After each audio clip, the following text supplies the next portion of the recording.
Hey everyone, back again. Now, let's continue on with Hannah Arendt's The Origins of Totalitarianism. Here we're going to be starting with part 2, titled Imperialism, and chapter 5, titled The Political Emancipation of the Bourgeoisie. And before jumping into it, hi, I'm David. I try to explain philosophical concepts and ideas in a way to make them accessible to you. So if you're new, like, share, subscribe. If you are new, go check out parts 1 and 2 and like the other 270 or some videos I have up already, or episodes I have up already. You can follow me on Instagram at theory_and_philosophy, or on Twitter at David Guignau. If you found this on YouTube, you're going to be able to find it in podcast form. Or if you found this in podcast form, you'll be able to find me on YouTube, where I sometimes accompany these episodes with videos. Or if you want to help me out, like, share, subscribe, tell your friends, who knows, they might get a kick out of it. You can help me out monetarily via Patreon or PayPal. If you're listening to this in a podcast platform that allows you to leave reviews or 5 stars, do those things. It would help me out. And yeah, so let's continue on here now with Hannah Arendt's discussion of imperialism. So the last 2 episodes discussed anti-Semitism, and this one now we're going to talk about imperialism before it leads into totalitarianism. And this part starts with a preface. So in the preface here for part 2 for imperialism, she stresses how imperialism follows colonialism and is directly attributable to political and economic factors beginning toward the end of the 19th century, specifically around 1884. Now, colonialism was that act of like going places, extracting goods from those places, and just conquering people essentially. Imperialism introduces more of like additional bureaucratic functions in order to command people in certain places. So it means an extension of a state machine, of a state apparatus into new places, so as to control people without, outward or explicit violence. Even though this violence still existed, imperialism is not a kind institution, but it would try to also do so through coercive political and bureaucratic means. And imperialism is guided by a new logic of expansion for expansion's sake, just about dominating as many new territories as possible without any clear political or even economic goal in mind. And at the time when this was occurring, and even before it, people who were even the biggest capitalist sympathizers, like Adam Smith, for example, were diametrically opposed to colonialism and the imperialism that would come after it. And that is because they aren't lucrative for capitalist industry. In fact, they risk spreading things too far, it's too much to manage and all that. And also, and if you can believe it, like Adam Smith, in The Wealth of Nations, which I've done a bunch of episodes on if you're curious, very explicitly says that there were just people living in these places and their lives were ruined for the sake of profit. And he's like, that you can't do that. And he's obviously guided by John, very much in the same vein as John Stuart Mill, being like, you can do whatever you want as long as it doesn't harm someone else. So these colonial efforts were for him not great.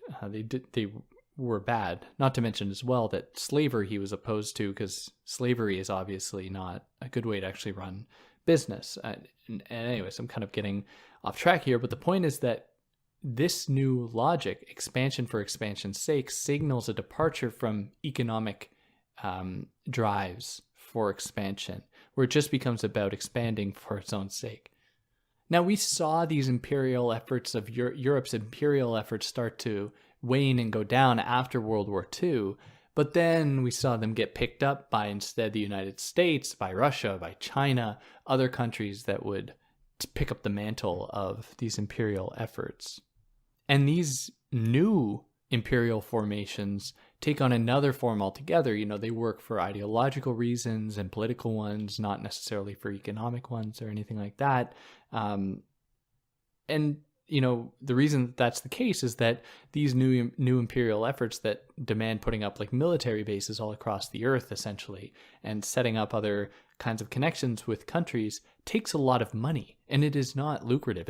You don't get money back from setting up military bases, but it nevertheless signals that desire to expand and to have a presence everywhere on Earth that the United States certainly embodies.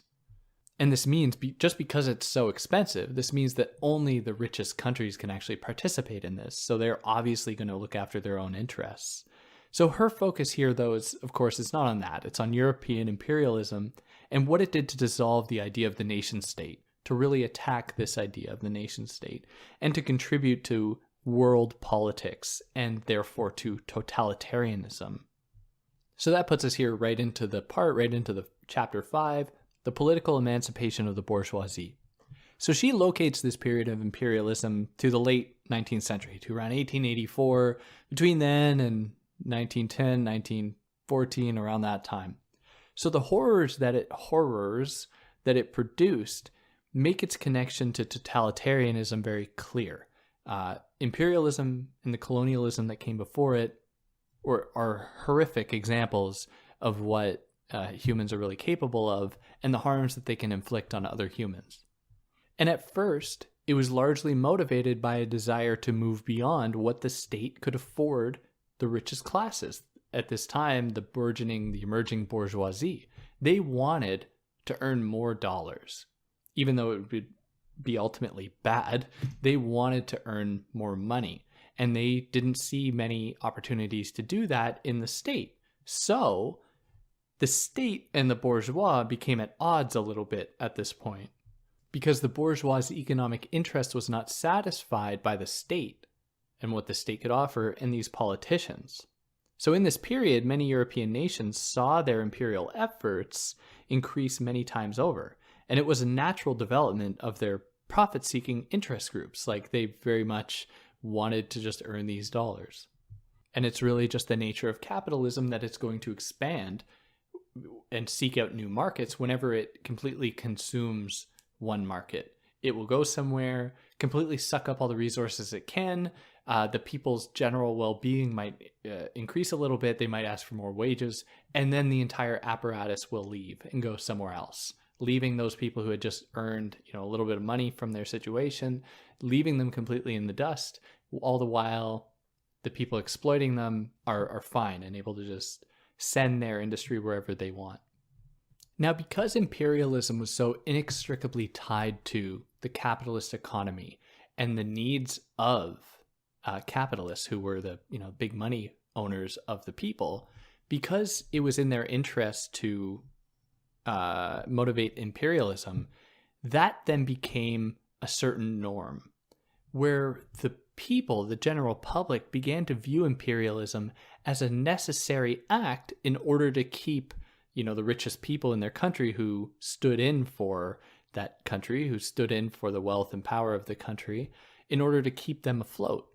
So it naturalized imperialism. And, hear this if you ever talk to anyone who's has these problematic views that, like, oh, well, every nation has committed some kind of colonialism, so therefore there must be something natural to it, even though that's not true at all.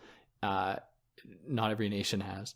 But in any case, it says less about the nature of humankind and more about the impact of and demands of a certain economy upon people to force them to do this kind of thing. And of course, I'm being a little bit generous by saying that they were forced, but in any case, that they felt compelled to move beyond their borders and to expand and exploit other people.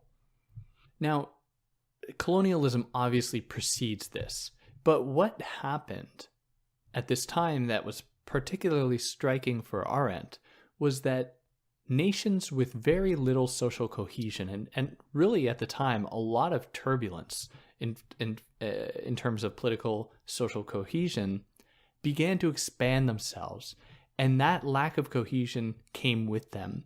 And so people were not exactly excited about joining a new country in any case of colonialism, but especially not if the nation that is arriving and colonizing is in itself chaotic and doesn't actually have any kind of structure, any kind of purpose or meaning. And because it didn't provide an actual seductive alternative to what the colonized people were living in, it would then just force its rule onto those people through these bureaucratic institutions and through through the church or through any other institution to put these people under their rule. But in any case, this kind of imperialism served as a kind of testing ground for the way that totalitarian rule would be exerted against European people back in Europe. And so it's not really in the interest of the nation state, let alone, what I've already mentioned about capitalist interest. It's not really in the interest of the nation state to pursue colonialism and imperialism, because then all it does is it introduces new lands, new people to manage, which just spreads the entire apparatus even more thin than it already is.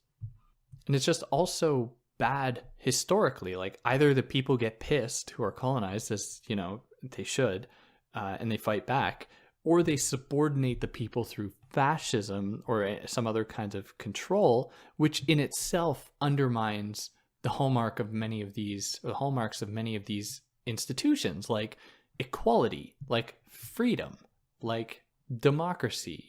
All of these institutions that pride themselves on that suddenly have to get rid of what they see to be identity, part of their identity, like freedom, like liberty, all that, and get rid of all that to exert its control over these people, which reveals the extent to which that these institutions are not naturally benevolent. They can be appropriated to put forward very problematic, very violent, very anti-democratic ideals. So this produced a tension between political figures at home and those of the imperial figures in other lands, in other nations. And so this only exacerbated the problems inherent to political office, to that society.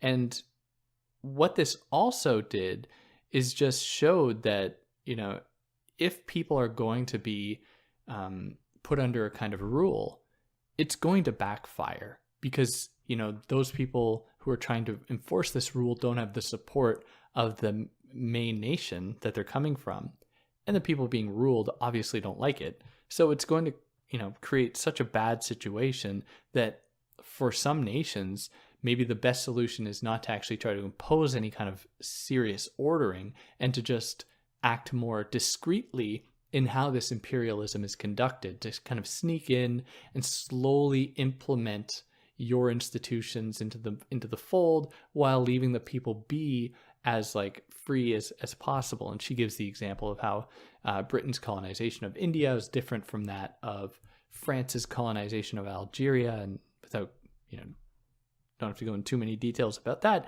In any case, they were different approaches. So ultimately, imperialists want to, in her words, expand political power without the foundation of a body politic, without the necessary ingredient for a healthy political order. And imperialism is paid for by superfluous money.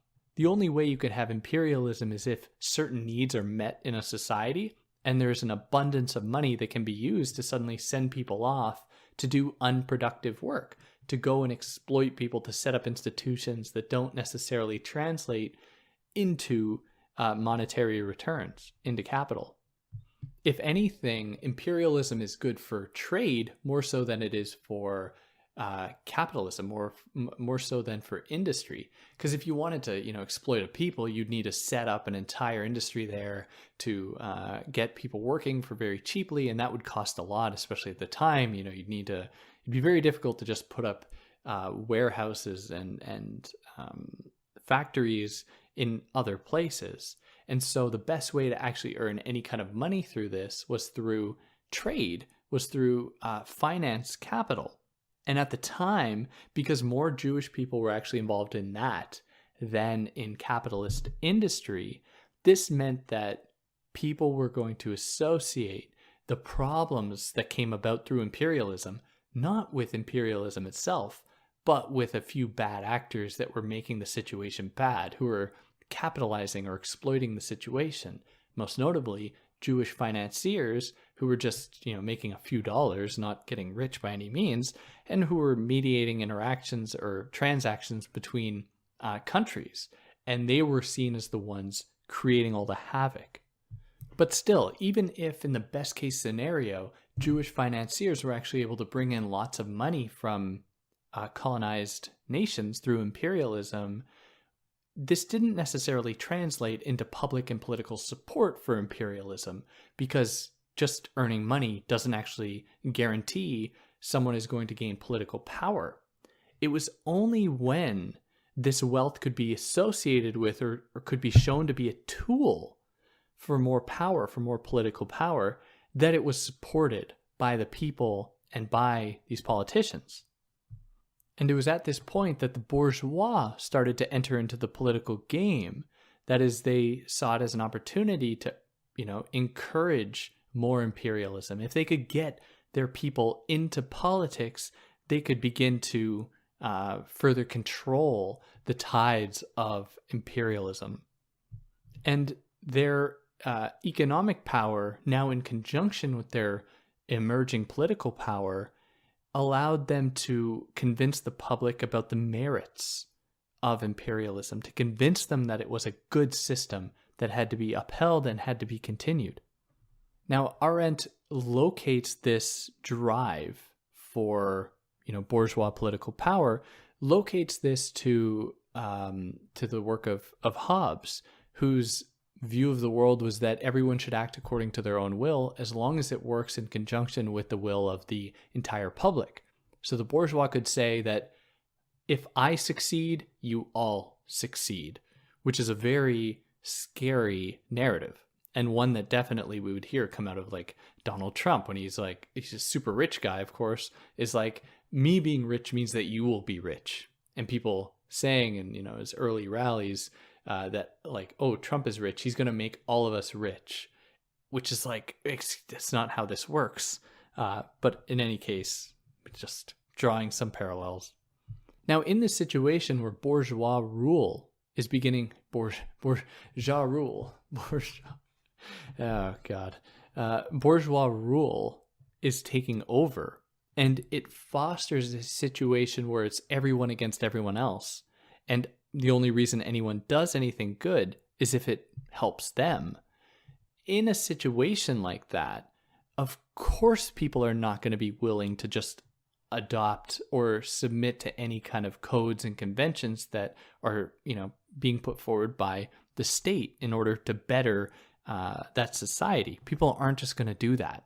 And so it encourages what Arendt calls a blind conformism of bourgeois society, and how this has to come about through force. People have to be forced into buying the system just because of how messed up it is. They're forced to adopt it. Otherwise, they're going to be punished because it's not in their interest. People are gullible, no doubt about it. But eventually they're going to see that all of these imperial efforts are actually hurting them, while only benefiting a few, only benefiting those bourgeois. And this also relates to an idea, also going back to Hobbes, and we'd see this in Spencer later on, and coming out of Darwin's theories that we're going to talk about as well a little later on. With this, and with the capitalist economy in generally, there is an underlying idea about the survival of the fittest. If you work the hardest, you'll be fine. If the person who does the best work will succeed, and so on. This very evolutionary approach to the economy.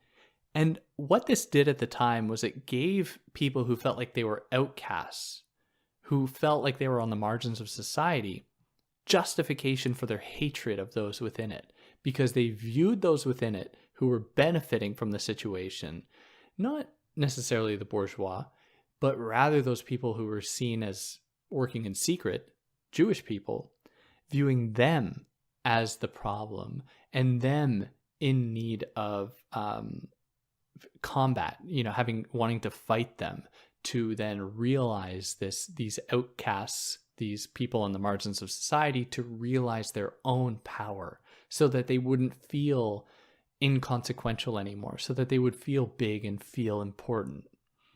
And as the system is predicated upon directionless expansion, it only produces more and more outcasts, more and more people who want to be part of something, that they hear little murmurs of this promise of a social order, of a community somewhere out there that is somehow being withheld from them, not because of the nature of capitalism generally. That'd be too much of a too nuanced understanding of the situation. Instead, it's a few bad actors who are the Jewish people that are the problem here. And look, we can point to these financiers who are getting rich off of our sadness, our loneliness, our isolation. So we must go after them. And this is really endemic to the capitalist economy, where Hannah Arendt says, and she is by means no Marxist in any way, shape, or form, but she says here that a political system that only cares for private property cannot possibly proceed toward anything but the final destruction of all property. That is, if it is all about everyone's own self-interest, what we will find is that society itself will crumble and no one will actually be able to have anything at all. We need some cooperation. And at the time, people were believing very heavily, as the bourgeois wanted them to believe, that it was all about them submitting to themselves, to just live atomized, detached lives without a care in the world about anybody else but themselves.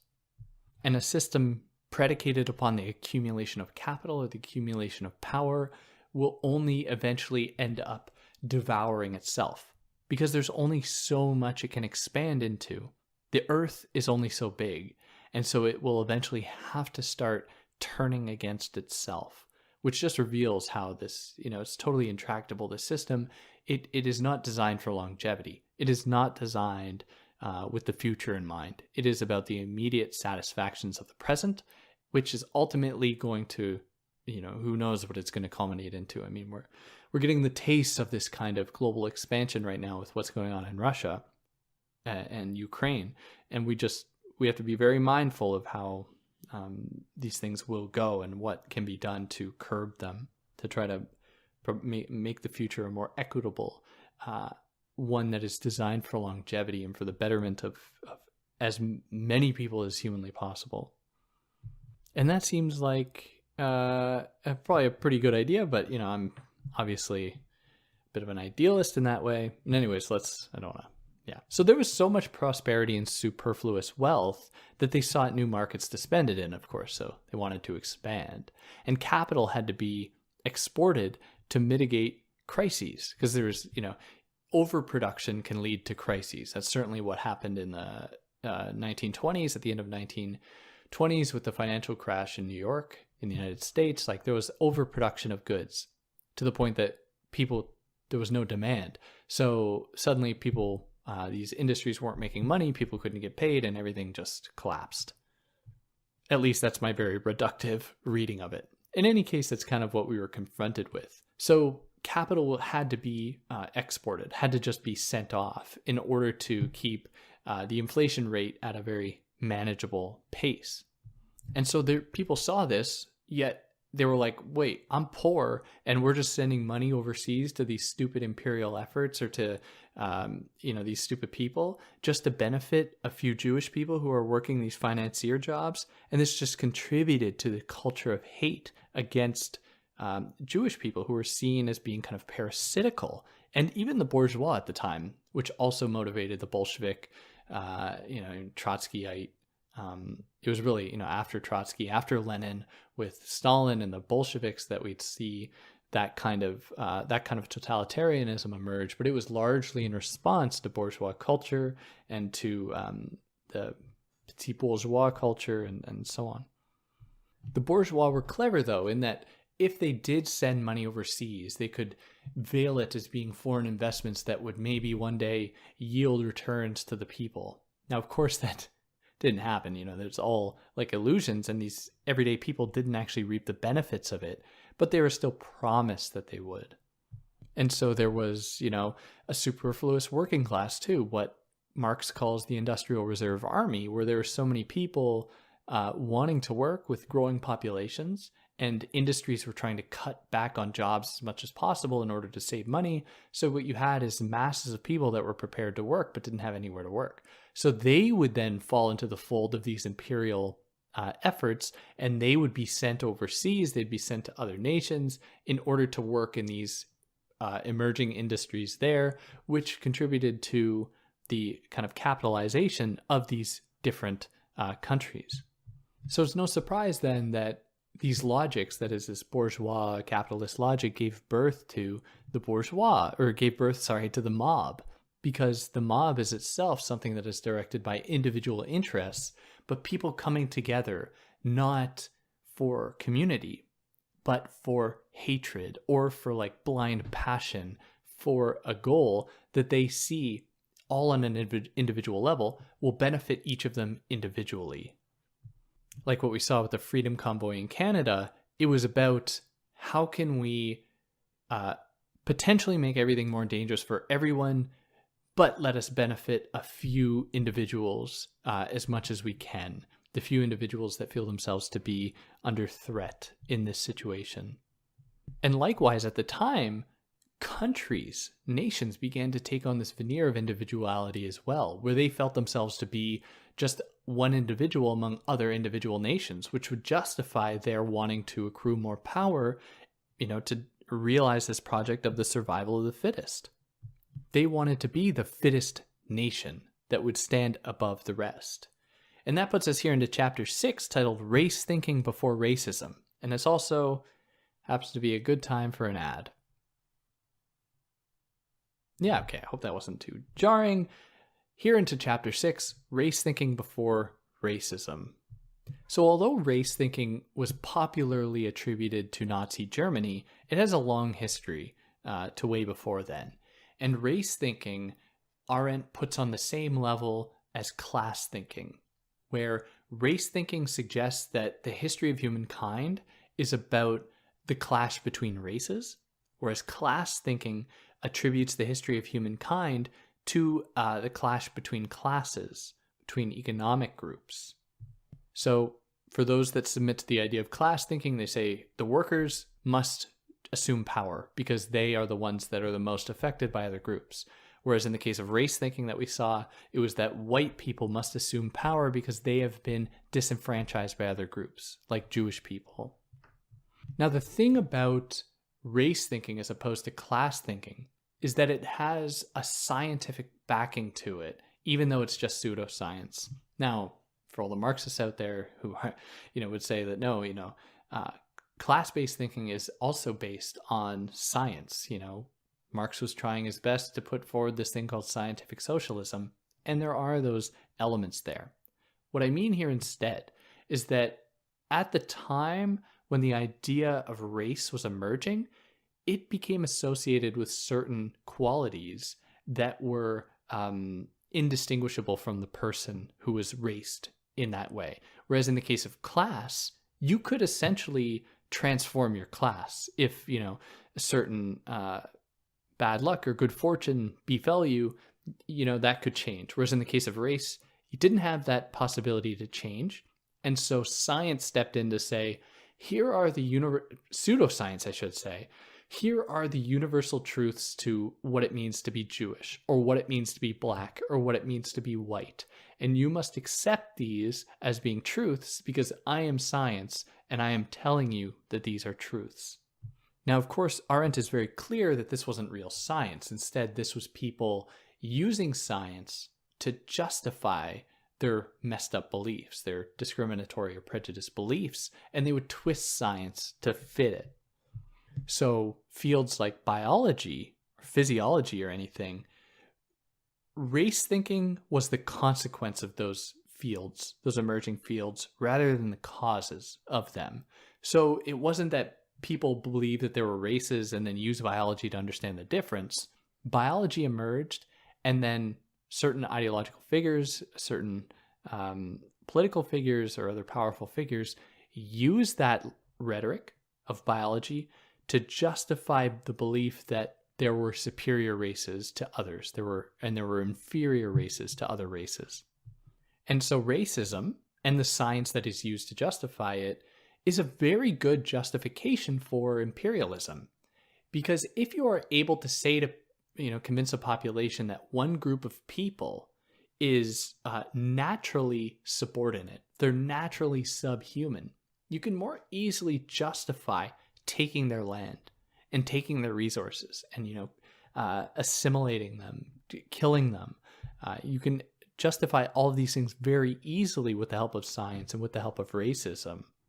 But at the time, the nation state was really trying to embrace, as best as it could. Well, maybe I shouldn't give it that much credit, but was trying to ostensibly embrace the idea of equality. So in that way, imperialism, as it is founded upon racism, is anathema. It is opposed. It is the antithesis to everything that the nation state claimed that it stood for, like equality and liberty, which only further exacerbated the hatred that people had of the nation state because it was getting in the way of expanding into these new markets and exploiting these people. Now, interestingly, race thinking might actually have its roots in class thinking. And she provides the example of France, where someone by the name of Boulainvilliers would describe the aristocracy as being a separate race from everyday people. And she traces this to be one of the first examples of discussing people in terms of like biological race, how the aristocracy are just in themselves a different species almost to everyday people. And at the time, this set the stage for a national division and civil war, of course, we know how that turned out.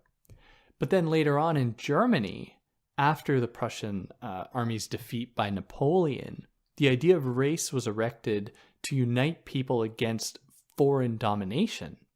So this was a pretense for nationalist wars. So in the case of Boulainvilliers, who was saying that, the aristocracy is a different race from the lower classes, this produced a civil war. Whereas in Germany, where the idea of race was used to create distinctions between the German people and foreigners, what that produced or contributed to is the possibility of having wars between nations, now between different races that are stand in for these nations. Now, these examples are just the kind of embers or the original points of race thinking as it would culminate into Nazi Germany. But we could see how it would set up the stage for a belief in a superiority of some races over others. And as we would see, like in the superiority of white Christians over non-white Jewish people, because they were associated with being another race, or with Roma people, or gay people belonging to a whole other species, and so on. Now, in terms of the actual discussion of race, as we might be more familiar with it today, we see this really come about in the mid-19th century in France as well, with the work of Arthur de Gobineau, Arthur de Gobineau, who wrote the text that's titled Essai sur l'inégalité des races humaines. Sorry, my writing was kind of messed up there. So, which is titled like on human races, or Essay on the Inequality of Human Races. Essai sur l'inégalité des races humaines. So what that is to say is that at that time, this text was released, and this sought to create distinctions between people on the basis of their race.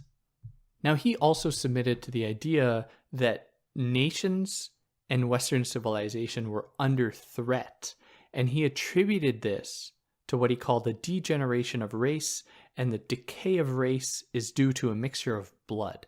So he believed that there was a pureness associated with race, specifically the white race, and how that pureness, which is wrapped up with an idea about a pure state, the pure nation state, is going to crumble if there's a mixture of blood, if there's interracial marriages or marriages, between black people and white people and Jewish people and non-Jewish people and so on.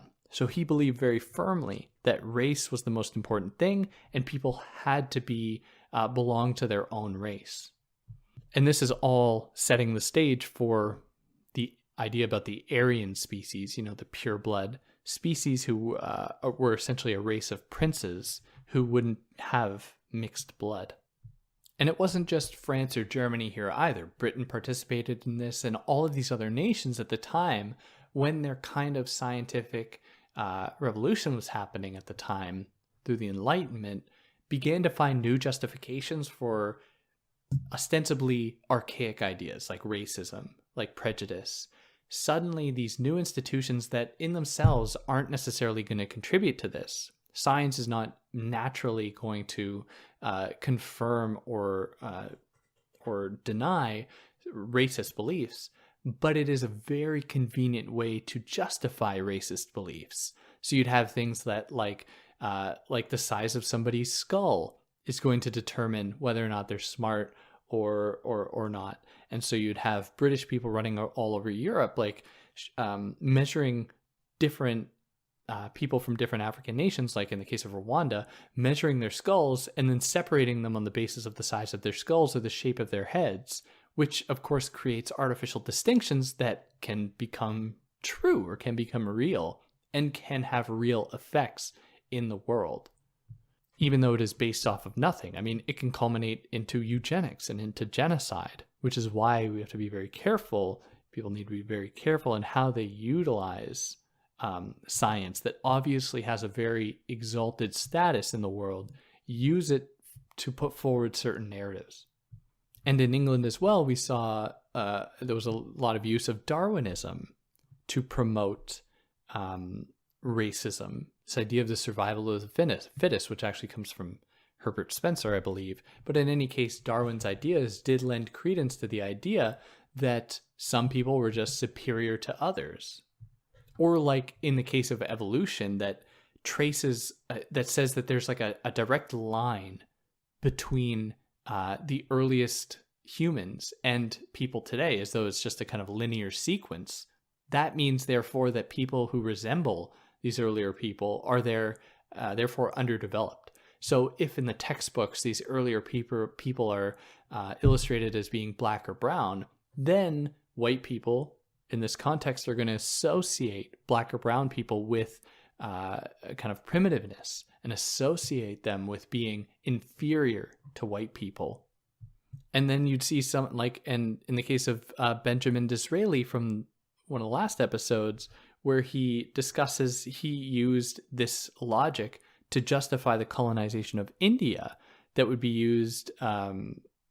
Essentially, his narrative was that Indian people are less developed than European people or people in Britain, and so therefore it is almost their duty to go in and spread the word of Parliament, spread the word of British society to these people, which is, it's obviously founded upon nothing, yet it has very consequential effects in the world and in all these people's lives. And yeah, that puts us here into chapter 7 titled Race and Bureaucracy, and where I'll actually end this episode off. So if you listen this far, I really applaud you, but please keep going. It's important to get all of these parts in before we can fully understand the formation of totalitarianism at the end of the book. So if you like what I did, like, share, subscribe. If there's anything I got wrong, I'd love to hear about it, or anything I omitted, I'd love to hear about it if you're willing to put in the time. And yeah, take care.